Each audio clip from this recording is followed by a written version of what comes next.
you, JNU Talks, for inviting me. Let me say how nice it feels to be here. Just look at all these people, young people. Actually, sorry.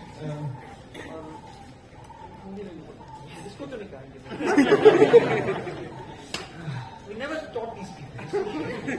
Okay, let me begin by saying, JNU Talks, thank you for asking me to share my views. Also, we'll get to hear the Q&A.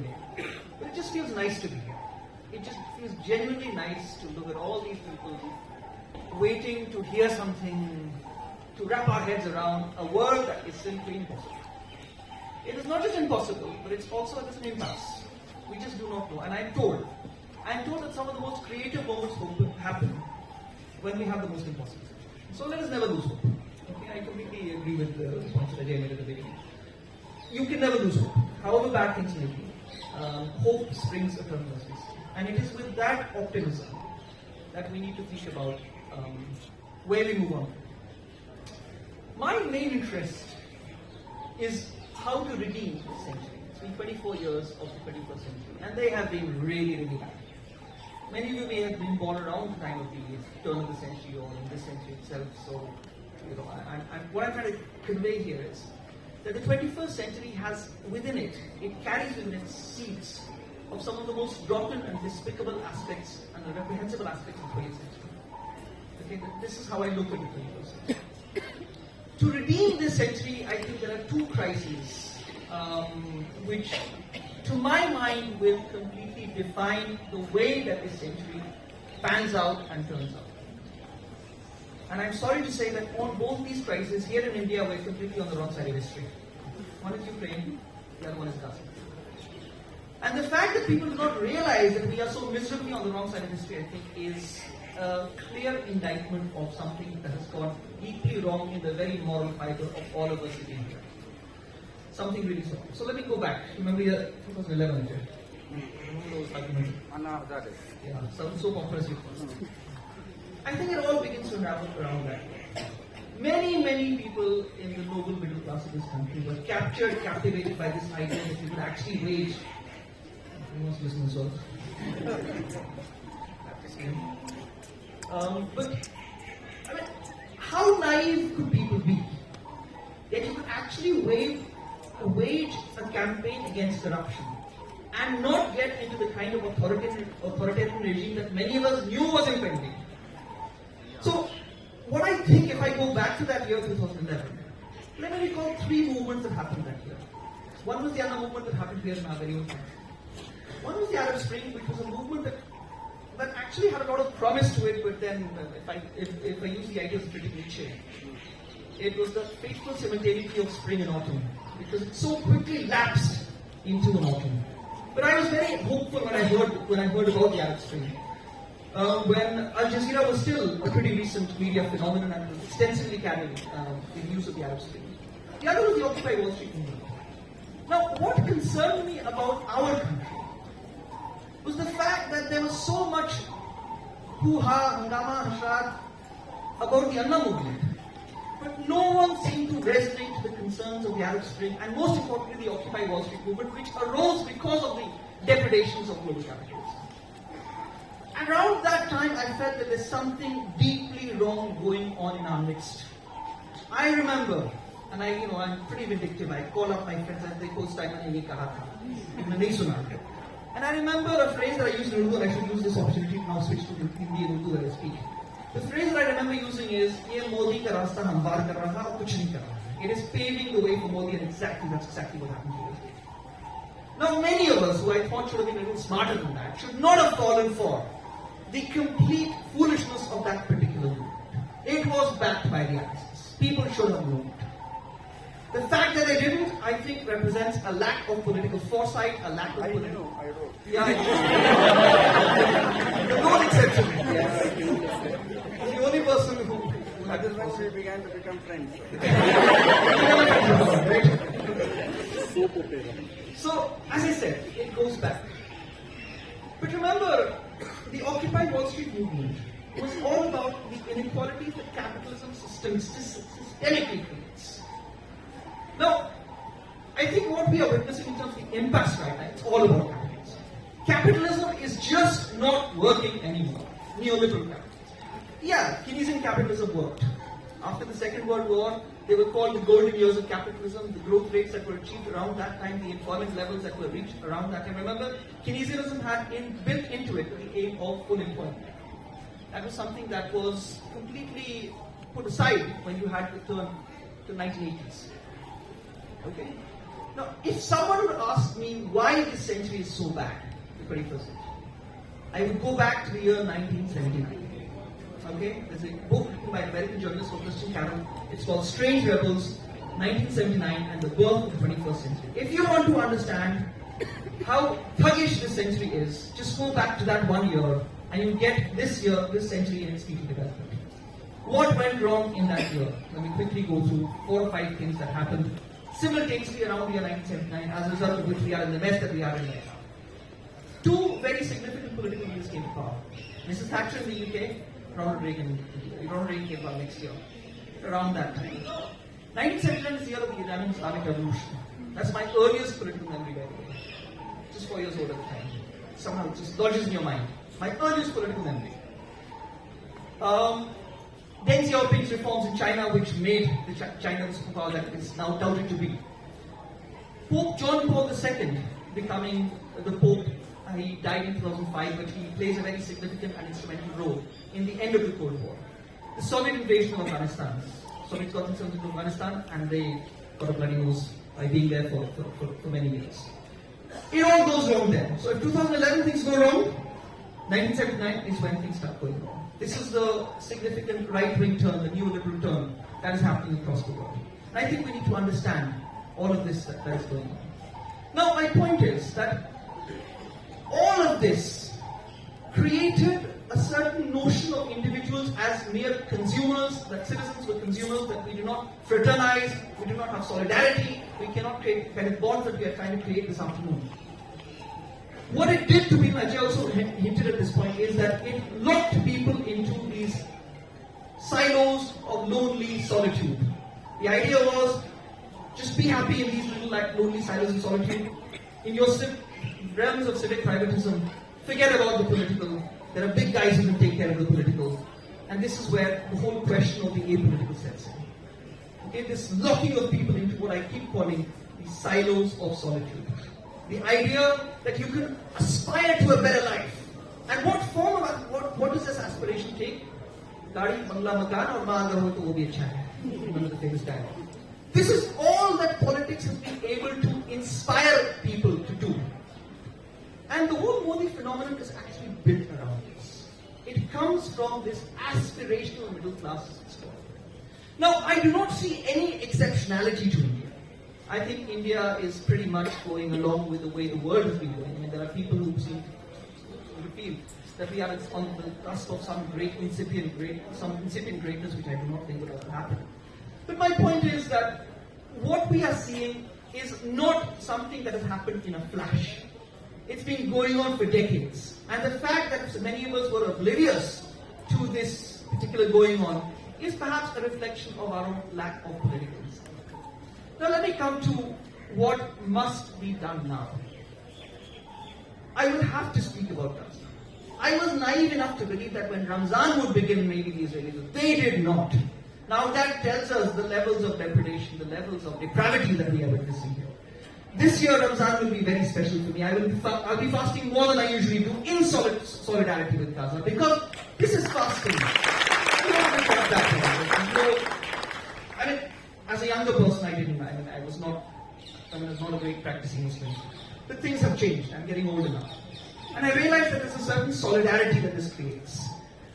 But remember that this is fasting at the times of a famine that has been deliberately created. So on the one hand, you kill people by these armaments that are supplied to the Israelis by the West. And then you starve the population that has been deprived of so much. Now the fact that this is not stirring people at all goes back to the point that Ajay was raising. What has gone wrong? What has gone wrong within all of us that we are unable or afraid or simply unwilling to stand up and say, this is wrong? That's all it takes. On WhatsApp groups, including our faculty group, by the way, there has been an inability and unwillingness to speak on this issue. Now, when October 7th happened, I got calls from 3 media organizations. Do you condemn it? Why aren't people condemning this prolonged 5-month-long massacre? Now, this shows you the double standards. Also, Ukraine shows the double standards. I mean, the West that was so willing to spring to the defense of Ukraine. Of course, it was a Russian invasion. Of course, by no means one can support what Vladimir Putin has done. One must condemn the kind of nationalism that inspires someone like Putin in this expansionism that he has gone into, and also as a result of the death of the opposition leader, Alexei Navalny. But look at the hypocritical double standards. The way in which the West was so committed to defend democracy, and look at the way in which there's a complete, absolute radio silence. But then I often feel that there are uses of hypocrisy. What are the uses of hypocrisy? Well, one of the uses of hypocrisy is that you can actually hold up to people. This is your standard, this is your benchmark, and look at how much you have deviated. And I think it is very, very important for people today to actually point out the remarkable levels of deviation. So, I'll just say this on this. I'm sorry, this is the strange thing about my generation of people. गपशप हिंदी उर्दू में करते हैं लोग, but पढ़ाई लिखाई की बात होती है तो अंग्रेजी में शुरू होता है. Automatic switch that goes on. I don't know what it is. But I'll say a few more things. There's certain things I have to say. But let me come back to this point. My point is this. This is one of the moral issues about this. If people do not have the spine to stand up and say that this is wrong, that's the serious commentary on it. In the media, in WhatsApp groups, I don't see it happening. People tell me they're scared. It's not okay to be scared. It is just not okay because it just compounds the problem. It just नहीं बोल के मरोगे, मर के बोलो, मर के बोल के मत रखो. शिक्षा बोल देना. Okay, now since this is the month of Ramzan, and I'm conveying this simply in the community spirit. Okay, and I must speak about Islamophobia because it's rife all across the world, right? I often get these vicious messages about what's going on. So let me just say a bit about Islam. दोनों तरह की जो नफरत है इस वक्त बहुत ज्यादा उरूज पर है, बहुत ज्यादा पीक पर है. उरूज means the word peak. Antisemitism और इस्लामोफोबिया, दोनों किस्म की नफरत है, बहुत मिलती जुलती हैं इस वजह से. Okay, anti-Semitism is the hatred of the Jew. It arises from the mid-19th century. Okay, I'll be discussing a lot of my students on Arendt. Okay, Arendt is a Jewish writer. Let us not forget that. I have been reading her Jewish writings. Okay, the remarkable thing about Arendt, the point that Arendt makes, is that if a Jew is attacked on the basis of being a Jew, the Jew must necessarily respond on the basis of being a Jew. Okay? मुझसे कितने लोगों ने कहा, when I was a student on this campus, my ABVP friends, stop thinking of yourself as a Muslim. मैंने कहा कि you will come and target me as a Muslim, and then tell me don't think of yourself as a Muslim. It's quite remarkable. I mean, it's ironical to actually make this kind of statement. But let me come back to the whole question of anti-Semitism. In the late 19th century, the reason why anti-Semitism emerged is because the Jewish identity was in this anomalous position between nation states. That is why the hatred of the Jew arose. An anomalous position, this idea that the Jews provide the finance for governments and all of that. Notions of conspiracy theories. The idea of the Dead Sea Scrolls, not the Dead Sea Scrolls, the protocol of the elders of Zion. Okay, this is how anti-Semitism arose. My point is that at this time, when we are witnessing the rise simultaneously, simultaneously of anti-Semitism and Islamophobia, both these forms of hatred are very similar to each other, and both forms of hatred have everything to do with the nation state. It is in terms of the nation state's inability to understand how to deal with this particular identity that this hatred emerges. So let me make a differentiation between anti-Semitism and Islamophobia. My point is very simple. Anti-Semitism arises because of the anomalous positioning of the Jewish identity between nation states. The slight difference with Islamophobia is that Islamophobia emerges because of the anomalous position of the Muslim identity within the nation state. Got the difference that I'm trying to bring up here? It's basically a question of between and within. My point is that the rubric of the nation state remains the same. Now, yesterday we were having this discussion when we were there. And, all these fancy academic frameworks that I so detest, post-colonial theory, decoloniality, I am amazed that the more there is a contestation with Europe, the more Europe you have in the form of nationalism and the nation state. This is perhaps Europe's worst export to the world. And the remarkable aspect of this contestation, this supposed attempt to bring about a certain decoloniality, you end up with more of the same. So therefore, my joke is, which I must say, is that all words that are prefixed with a post I do not trust. Post office, when we had post-mortem as well. Except the post office and post-mortem. But to come back to that. The point is that the nation state is now responsible for systematically giving rise to these kinds of hate that we are witnessing across the world. For those people who want to understand what the 21st century will be all, we have no clue. We have absolutely no clue. The only thing we can do is to try to wrap our heads around the problem of what it may be.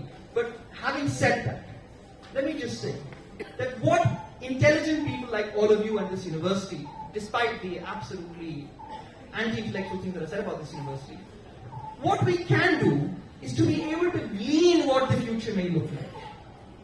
To get a sense of what it may look like. And this is an exercise that we must indulge in, we must engage in. Because this is where the future beckons. It's not a luxury. It is an absolute necessity and an imperative that we now start thinking of what the world must look like. One of the ways to do that is to think of what the world must not look like. Okay, this is one of the best ways of trying to understand how to face it.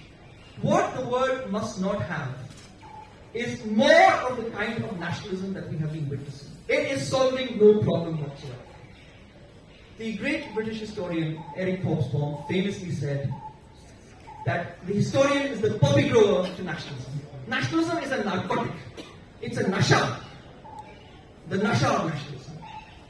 It is keeping people under this state of intoxication, selling them dreams which we know are absolutely fraudulent.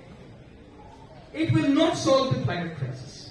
It could not solve the pandemic, yet the irony of the situation was, the more the pandemic raged on, the more vaccine nationalism that we had. This is what. The second thing. Inequality has climbed to levels that have perhaps never ever been experienced by humanity. I've recently been reading a story called Walter Scheidel. It's called, what is it called? I forgot the name. I'll come back. But essentially the point that Walter Scheidel makes in this book is that when inequality reaches the kinds of levels that it has reached right now, there are horsemen of the apocalypse that will intervene in the form of a pandemic, which we've seen, in the form of state failure, in the form of severe social and political dislocation, which will level that. Our politics has not been able to keep this inequality in check. And therefore, to envision what a future world will look like, it is important to do, as I said, at least these two things. And there's a long list that I have, but I've got to end now. The whole idea of nationalism, it solves nothing. Secondly, the whole question of inequality. Okay? It's rising to levels that are simply unsustainable. I'm going to end by, well, I forgot what I would end. Just give me half a minute. It's been a long day.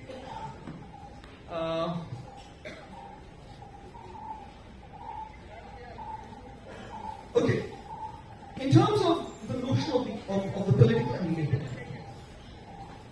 I often feel, and I say this perhaps because I'm a political scientist, I often feel that politics is an extremely creative activity. It's an activity that actually rearranges things. Now, what does the apolitical do? It takes out of the realm of contestation everything that is amenable to being contested. Okay, so technology, for example. Ideas of the national interest, you can't challenge those ideas.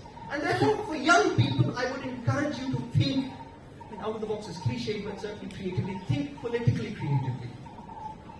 Because for far too long, what we have been witnessing is a subjugation and subordination of the political to the economic. 1992, that's 32 years ago, that famous slogan, Bill Clinton's campaign, it's the economy stupid. But I would like to add, it's not the economy stupid, it's politics idiot. The word idiot means someone who is unaware of the political topic. Okay? Final point. I must make this point. In April 1994, 30 years, we had the Rwanda genocide. In the space of 4 months, 850,000 Tutsis were killed. We have a similar kill rate right now in this genocide that has been unfolding. It's been live streamed to our devices, and we haven't had the courage to just stand up and say, no, you can't do it. No one has been able to do that, and I wonder why. Next year, 1995, you had Srebrenica. It goes on. More recently, 2017, Myanmar. Facebook's algorithms were responsible for that. You must have read about this. For the spreading of the hatred. My point is that when the Nazi Holocaust happened, the world said never again. That refrain is so futile. Because yet again, we are witnessing the same thing. So I'm going to end on one final note. I'm saying this, as I said, because it's Ramadan. There's an old Arabic idea. Amr bil Ma'ruf wa Nahy anil Munkar. Say what is right and forbid what is wrong. For God's sake, say this is wrong. If you do not have even this minimum ability to stand up and say, this is wrong, perhaps you do not have the right to call yourself a human being anymore. That's all.